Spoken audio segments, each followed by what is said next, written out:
Welcome in, let's check out some records. We're going to start out very strong with this Richard Strauss and Alpine Symphony by Sir George Solti with the Symphony of the Orchestra of Bavarian Radio. It doesn't really roll off the tongue very well. This is a 1979 recording, 1980 release as you can see. It's Decca. It's on a narrowband Decca. It's pressed in Holland, and it is very, very good. Incredibly clean. Articulate, it's brooding. What Solti did with the orchestra is really amazing. He has a way of sort of whipping them together into one single forward motion it's hard to explain without hearing it, but it's the gel, I guess, that glues the whole orchestra together is incredible. So it's just like one living organism that pushes the sound, and it just fits this piece so well. I have heard the symphony, of course, before, and I like the Karajan version, but this just took me into a whole new level. It is really an experience. I will tell you, too, that the recording engineers are Stanley Goodall, David Frost, and Nigel Gaylor, and this was recorded in the Hörsaal of Munich in 1979. So that's not Kingsway Hall. It's different, and it does have a different sound, but it fits it. It really fits it. This is just a wonderful, wonderful recording. And I was wondering, where have I heard this before? This sort of bubbling, frothing, really bass-rich movement. And where I've heard it before is actually on the very intro of Das Rheingold for the Solti's Ring Cycle. So let me pull that out. Now, Solti was doing Vienna for that one, but I swear the sound is so similar. And also, I will note too, on this, even though it's a Dutch pressing, there is plenty of bass going on here.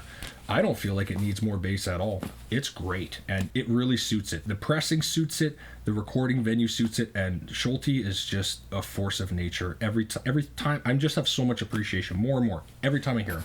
Okay, so the one, yes, that I was saying that reminded me was this here. Now, this is a repress. This is a narrowband repress. I also have this on a Time Life box set. This is on a narrowband. Oh, is this a Dutch pressing too? Hold on. I believe it might be. No, this is a made in England narrowband. Now, do I listen to the whole opera as I should do? No. I'm a filthy casual, and a lot of times I'm just listening to that introduction, which is just this sort of, it reminds me of sort of synthesizers, the way the bass and cellos sort of meld together, and it just kind of bubbles into this climax, and then all of a sudden they're singing, and like female vocal, you're like, oh yeah, it's actually it's an opera. I forgot about that, because you just get swept up in it. It's wonderful. So this is the box set here. This particular recording, like Solti's Ring Cycle, it's got to go down as one of the greatest classical recording sessions ever. I mean, it's just famous. If you can find the original Ring Cycle in its original box set, it's worth a lot of money. Personally, okay, I will say, I'm not a huge opera fan. I prefer Italian opera. But this one, the sound is so good that it's really good. So, yeah, this is a wonderful one. Okay, so we kind of went off tangent here, but that's okay. Also, this is just bad box design, I will say. Sadly, it's this wrapped around, so it's like almost guaranteed to rip there. So I ripped this myself, which I'm embarrassed to say, because you take it out and it's sort of, that little tiny thin piece of paper would be the only thing holding it together. So anyway, I'm not selling it. I don't care. I do care, but anyway. Okay, while we're on the London Decca, let's take a look at this one. We got Spain. It is the world of classics. Decca, but this is UK pressing, 1971, I believe. Is it? Or 73? I can't remember. I think it's 1971. It's got España, Bolero. It's Orchestra de la Suisse Romande with Ernest Ansermet. It's got the three-cornered hat on it, which is we're talking about very famous Decca recordings. That's one of them. It's definitely a historical recording and very sought after. It's been repressed. Yeah, so to get it here on a UK pressing, that's exciting. Comes on this sort of teal SPA. It's a 204. Very nice. The problem that I had with it is that on the Faya, which I was really interested in hearing on this, it's the first three tracks they don't sound good at all. And I was really discouraged because I popped side 2 on to begin with, and it just just wasn't hitting the right way. It sounded a bit fuzzy, a bit grainy, and I was kind of depressed about that because I was actually looking forward to this. But then all the other tracks sound wonderful. With a wonderful, they retain that Tubby Bloom, that Decca magic. It's there. Is it as good as the original? No. If you can get the originals for these, in the original wide bands in mint condition, I'm sure they would sound a bit better. But this is, for price paid. I mean, there's no way you're going to pay a lot for this. I mean, it's just look at it. Like, no, just, it's impossible for a record store owner to put, a heavy price on this. So if you can get a UK pressing, oh yes, indeed. The regional represses of the World of, they're good. I've heard good ones. Definitely enjoy the performance, but not, super audiophile quality. But this is a really, really nice one. And yeah, it's all Anserme Swiss Roman. The Chabrier is exceptionally good for sound quality. It's the pacing, that's just me, but the pacing seems at a snail's pace. But I enjoy listening to it just because each new instrument that's introduced sounds so good. But yeah, I think I've just kind of used to the Paul Perret version, and on Mercury Living Presence that's very much faster, and I kind of just got used to that. So, but beautiful disc. I'm happy to have it. It's a shame about those first 3 tracks, but on side 2.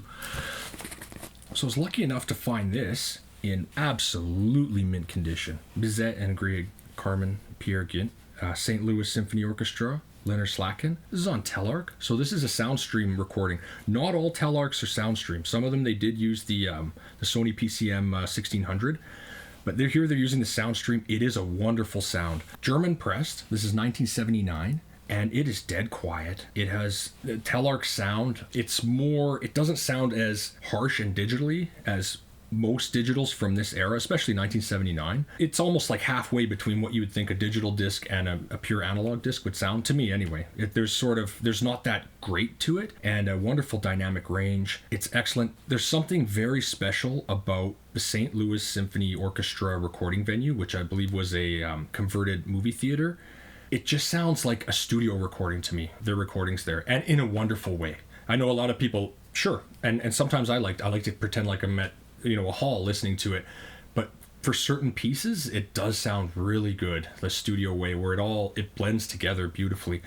I don't think personally like this is my favorite performance of these, and Slatkin I have a ton of respect for, but I don't feel like this was his best work. But it's still a great disc, and that's just my opinion on performance. I mean, you could tell me this is your favorite and I would not argue with you, because that's performance is very particular to what you like. It's interpretive. So if you like it, then love it. So here's another Telarc. This is a 1980 recording, Stravinsky Rite of Spring, Lauren Mazel and Cleveland Orchestra. It's also recorded on a Soundstream system. You can tell Telarc, top of their game, not sparing any expense. Beautiful gatefold with color on the inside. There's also this insert here. Show some more Telarc recordings. It sounds great. The performance is wonderful. The strings sound good. The brass is not too grainy or shouty or anything like that. It's not brash. It's also a German pressing, as I'm sure quite a few of, maybe all of Telarcs are German pressed. With this red label here, it looks a little different. It's thicker there, but they both sound very similar in actual overall sound. Wonderful sound. Like Telarc is just, the recording engineers are really something special. Robert Woods is the producer and Jack Renner is the recording engineer for most of the Telarc from this era, and I think most of Telarc in general, and he was just a genius. I really think Jack Renner should go down in history as one of the greats recording engineers. I mean, he just had such an intuition as to how to record big pieces of music, and he did it the simple way. It seems like Telarc sort of picked up where Mercury Living Presence left off. Very simple, with maybe 3 omnidirectional microphones. And it comes across kind of bass heavy and bass soft, but it makes it pleasurable when you're listening to digital. So really excellent. Okay, so I managed to pick this up sealed. I did crack it open already. I couldn't wait to videotape. I really wanted to hear it. It was actually a replacement. And what it is, it's the Beaux Arts Trio. It's piano trio number 7, the Archduke from Beethoven. I had one before, but it was a bit crackly, and I really liked the performance, so I thought just jump on it.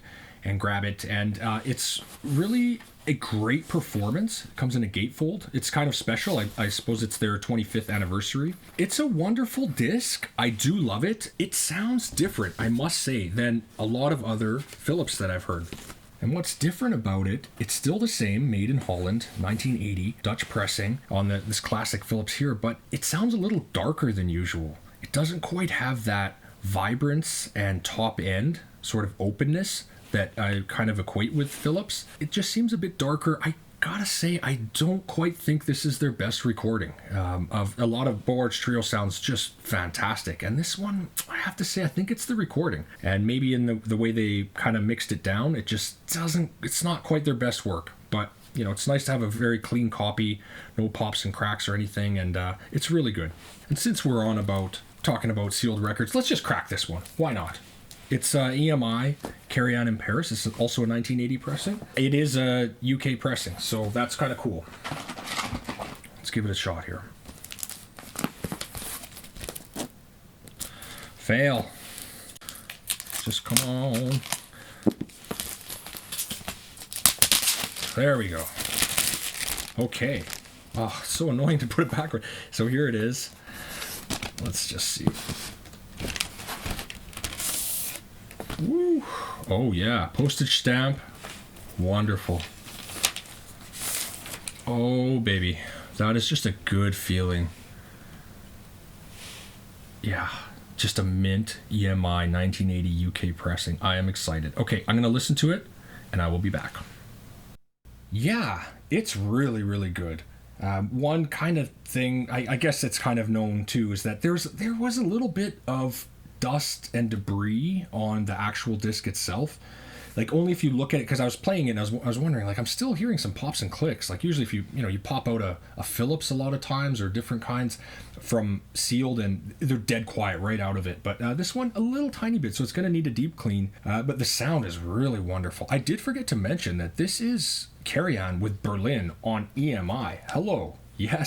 Yes, indeed. That was a big determining factor for me, too. Now, I know I've read that Karajan in his older days wasn't quite as good as he was when he was younger, but it sounds great to me.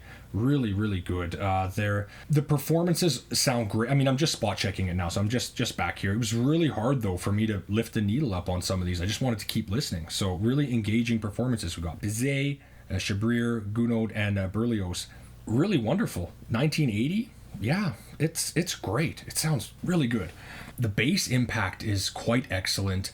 I will say the strings and the overall higher register, like, I'm almost hearing a tiny bit of grain, and I was actually going to talk about that later on a different disc. And I sometimes on brand new discs, I can hear that. It's a little nervous. Play it a few times, and for some reason it just kind of dredges it out, or it smooths it out. And I don't think it's placebo, or it's me just thinking that. I think I'm actually a little bit onto something. And I did read that somewhere else too, that after playing it a few times it sounds better. And I think that will happen to this one, as far as a little bit of grain in the strings. So yeah, but very, very good. Okay, so just chiming in a couple days later here, I have listened to this Karajan in Paris a few more times all the way through. It's an excellent disc. I'm really enjoying it. I will say it is a little bit softer than I would have expected for a disc of this vintage. Like, the overall sound is it's warm, it's nice, although the noise floor is a little bit higher than I would expect, and it kind of reminds me actually very much of a wideband Decca or London. Like, that's the sonic signature, but without the 2B bloom, like if it was done with solid state. So a tiny little bit fuzzy and laid back, but very pleasant, a very pleasurable, very well balanced listen. It's a joy to have this on EMI, have Karajan with the Berlin fill. I mean, done by Wolfgang Gulich is the balance engineer for EMI, and this is recorded December 1978 and January 1979 in the Philharmonie Berlin. Yeah, excellent. Really excellent. Very, very nice.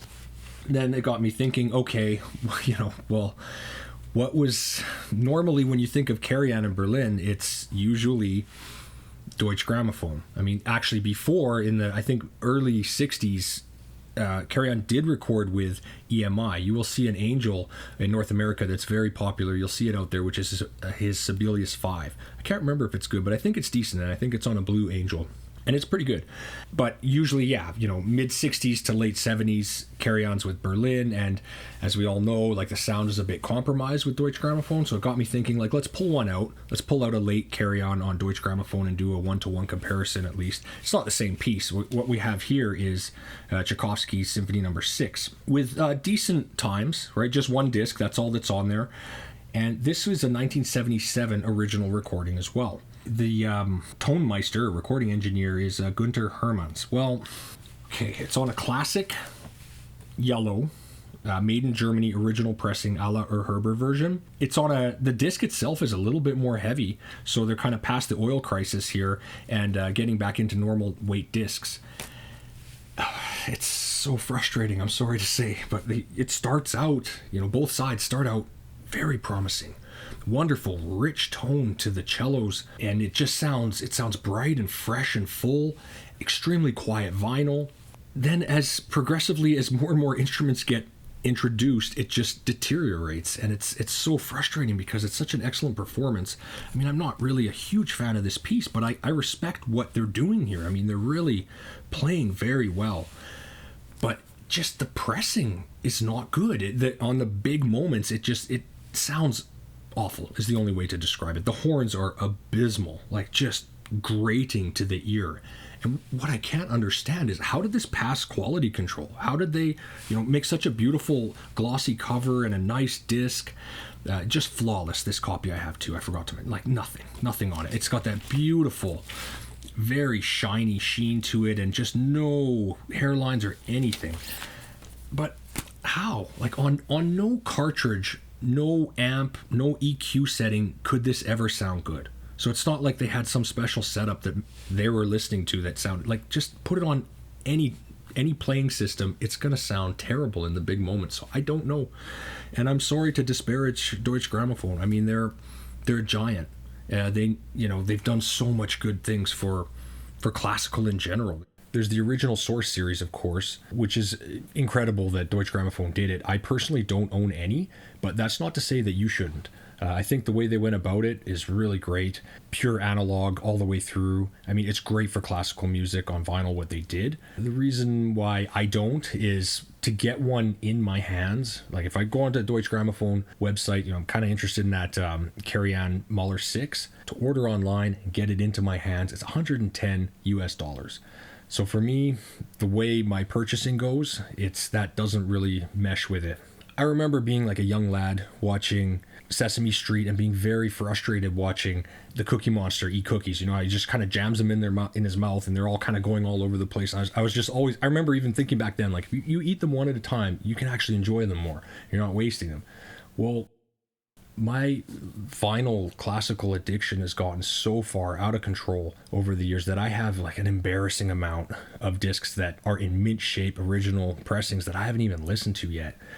So for me to shell out that amount of money, it just doesn't mesh with my purchasing style. I could get, a handful of narrowband Londons. I could get some Philips for that amount, and also maybe some Erato, throw in a couple musical heritage aside, like a little cornucopia of discs I could get for that same $110 amount. So for me, it doesn't really work. But if you're living in a smaller municipality, sure, and you don't have access to a lot of record stores, yeah, they're a good bet. Just research it. Make sure, it has good reviews, because they kind of have mixed reviews on those original source. But if you get one that has good reviews, I'm sure it's fantastic. So, enjoy it. Let me know how it sounds. But yeah, for me, at this time, I'm not really. If I see one in the wild, then yeah, and it's, like $40 or something, sure, I will get it. But till then, there's no titles right now that I'm so fanatical about that I just need to buy them or spend that much money on it, because I got a lot of good stuff already.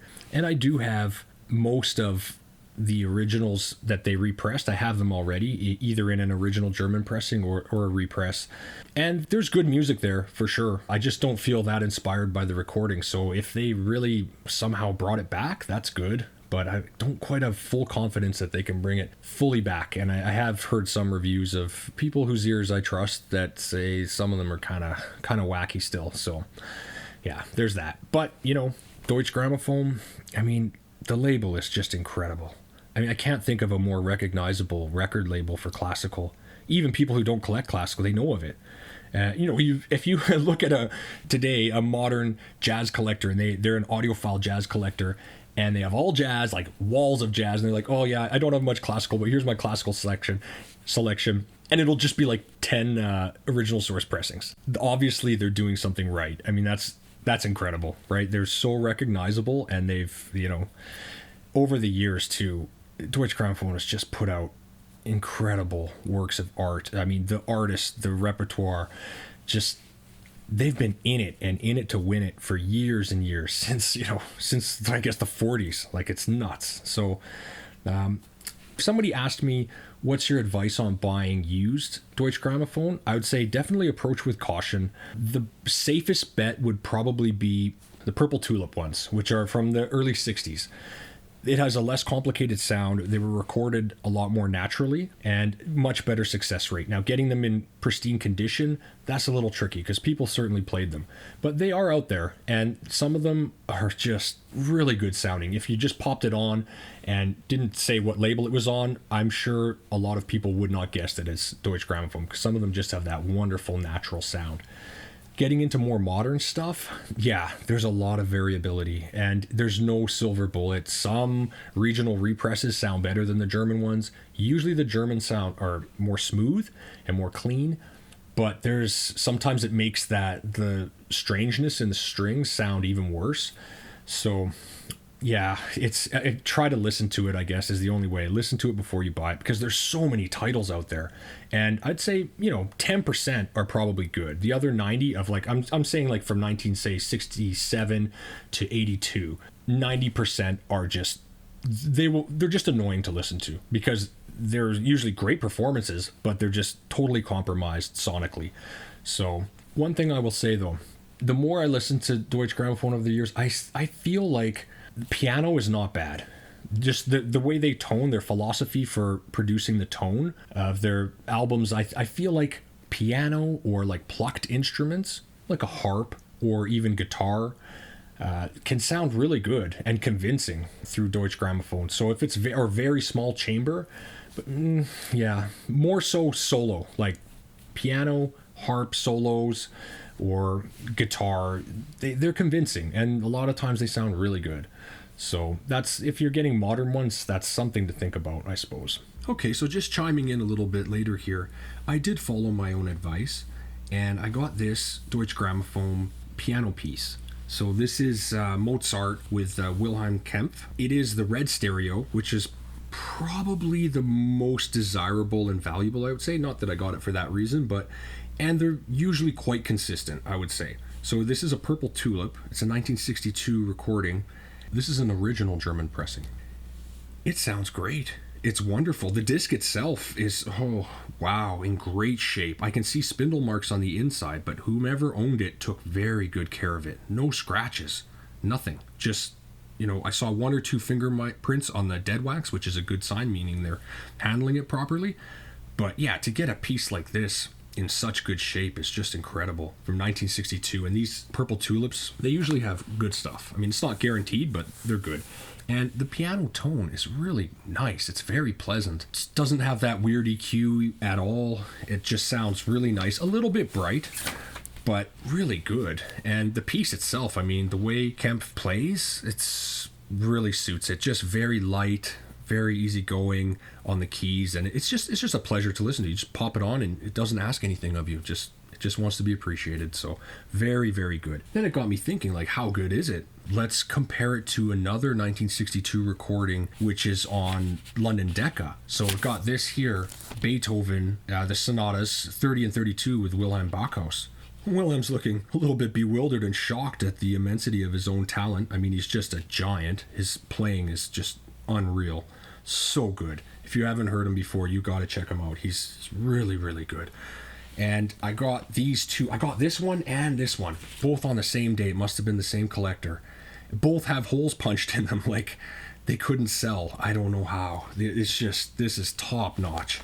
On a London wideband, UK pressing, obviously, in just unreal condition. This is just like, I would say, like, you gotta say mint. It was just incredible. What a find. No spindle marks, nothing. Like, it hadn't been played. And that's like a miracle to find that on a 1962 disc. It's just, wow. Okay, so comparing the two. So let's put them back to back. The Deutsche Grammophon Kempff and the Backhaus on London. Immediately, the difference is obvious. Like, there's nothing wrong with the Deutsche Grammophon. It sounds great. I enjoy playing it. It sounds really good. But once I put the Decca London on, it just sounds that much more full and rounded and just even smoother. Even though I don't hear grain on the other one. But it just sounds correct. It's just a little more intimate and just correct, really. The frequency, the way they recorded it, it's just better. But this is a really high benchmark. Like, this is really one of the great piano pieces that I have. The Deutsche Grammophon's still really good. Absolutely. I'm glad I have them both. I will say, too, for this Backhaus, it's weird. It's like it is a blue back, but it's a different style. I think this is the latest of the blue backs, and then I'm sure they just went on to white back after this. And I was researching, and it looks like they released from actual Decca like 10-inch discs of this. I don't know why they would do that in 1962, but they did. And they're somehow worth a ton of money. But don't get those. Get the London, because they're going to sound just as good if you can find them. Moving on. Okay, let's crack one more. Why not? You only live once. What the heck? Oh yeah, because remember, I had these ones. I had the Henry Searing Lalo one that I was actually pretty impressed with. This is a Camden, kind of really budget. It didn't come with any inner sleeve, which was strange. On the other one that I opened, it was in a different video. But I was very impressed with the sound of the actual violin. So there was a lot of potential there. It got me kind of excited, but the orchestra kind of fuzzed out. So let's hear this. Here we've got London Prom Symphony Orchestra, Charles Mackerras. We've got Sibelius and Grieg. I'll just put it up here as to all the performances. Okay, let's open it up. Satisfying. So yeah, it's cheap cover. I'll open it this way. It's very, doesn't make sense. Sorry, I got to do this backwards. Yep. Same, no inner sleeve, but the disc looks like it's in great shape. So I'll give it a listen and I will be right back. Okay, I'm back.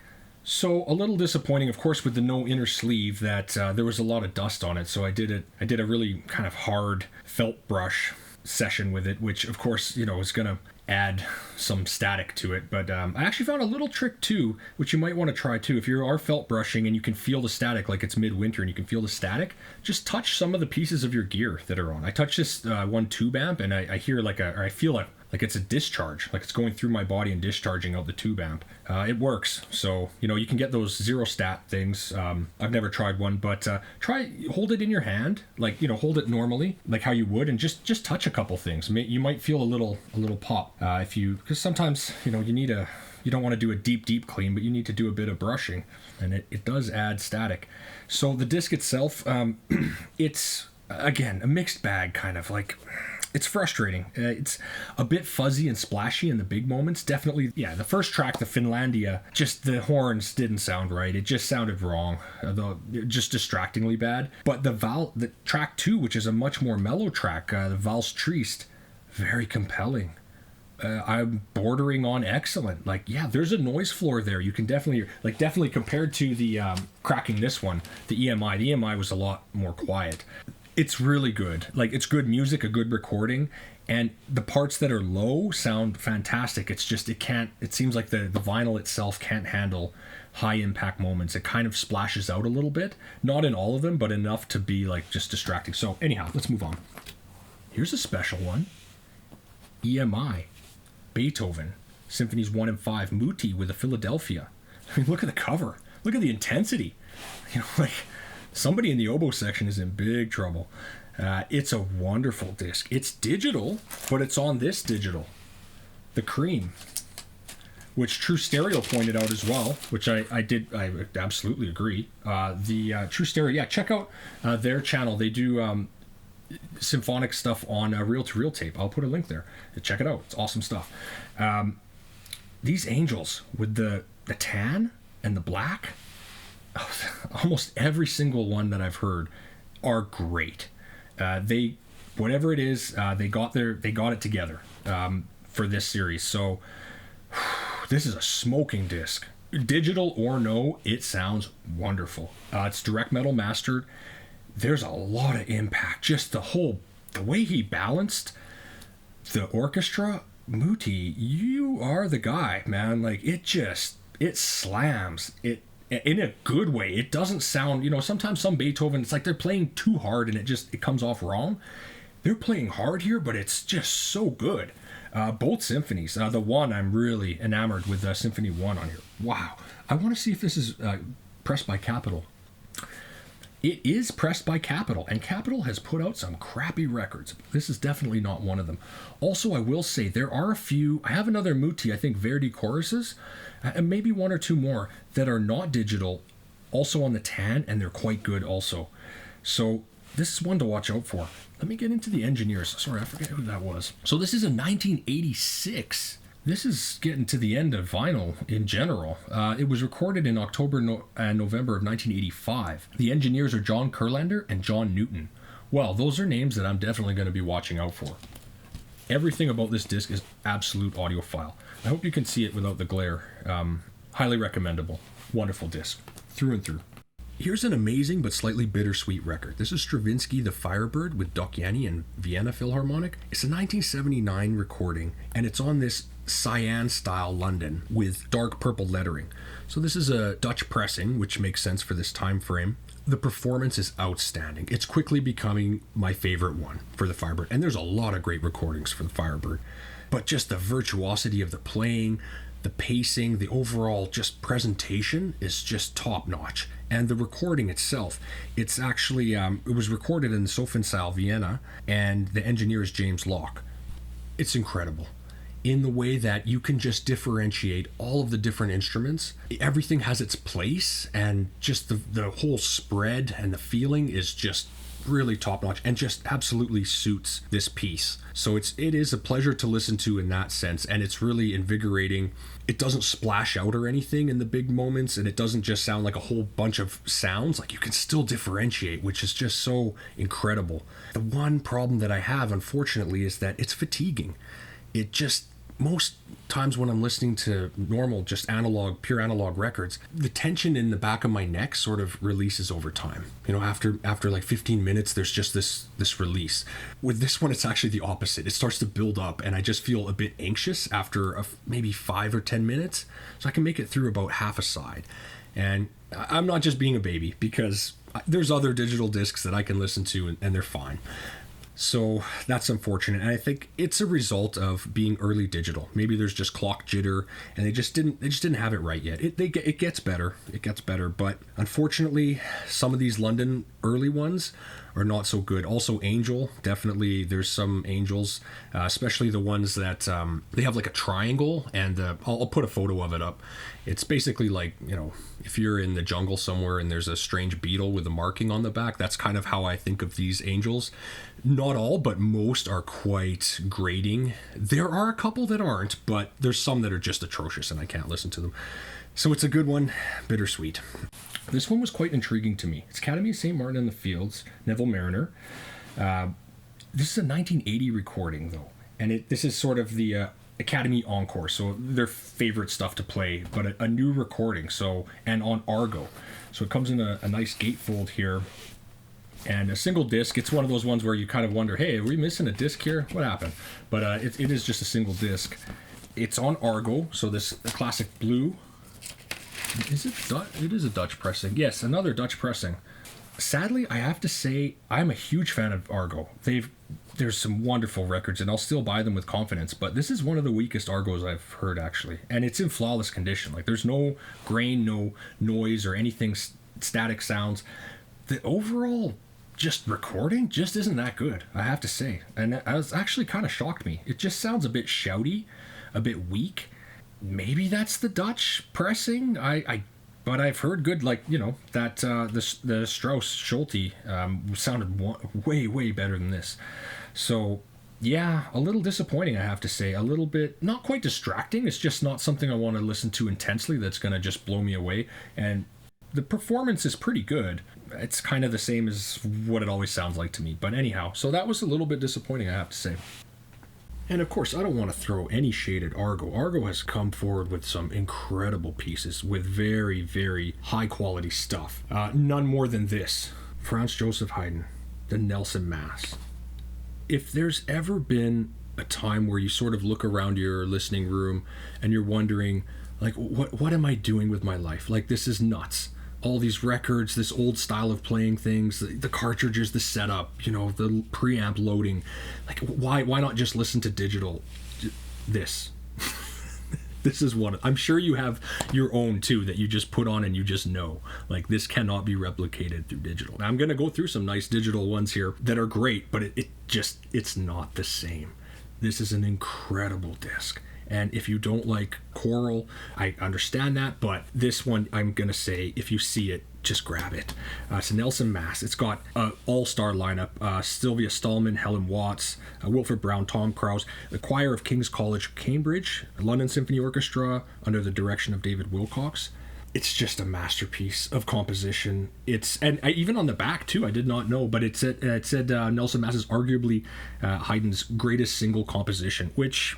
yeah, there's a case to be made. I mean, it's just ferocious. From the first note to the last, it is an epic ordeal that is recorded so sublimely. It's just, each new sonic force is just, it's just a pleasure. It's just enticing. This is not it's not for relaxed listening. It's easy to listen to. The composition is not complicated, but my goodness, it upgrades your system instantly. It just makes everything sound so good. The horizontal spread and separation, the vertical spread, the front to back, there's just so much going on and it sounds so good. The recording venue, which was recorded in the chapel of King's College, Cambridge. It sounds fantastic. This is an English pressing, green Argo. Now it's 1962 recording. My particular copy, this can't be, because in 62 the Argo had a larger label that was more oval, which I will show here. Mine has a smaller one, and I believe it's from about the mid-1970s, would be my guess. So it's got the small rectangular logo for Argo. Very highly recommendable. Absolutely. Just wonderful. I'll just leave it at that. So, okay, this one I got on a whim just a couple days ago. It was kind of outside of it didn't seem like super clean records. This one I could see there's dust, and actually there was a scratch on the one side that had the Tannhauser, but I thought, I have so many Tannhausers. I was just more interested in the other pieces on here.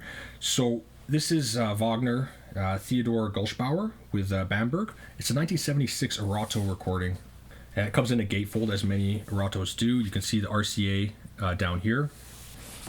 And on the back it just shows other ones. It actually kind of looks a little bit budget from the back, but it's on this blue, dark blue Erato. So these, I guess you could say, are the most valuable and desirable Eratos. They do have a more relaxed sound.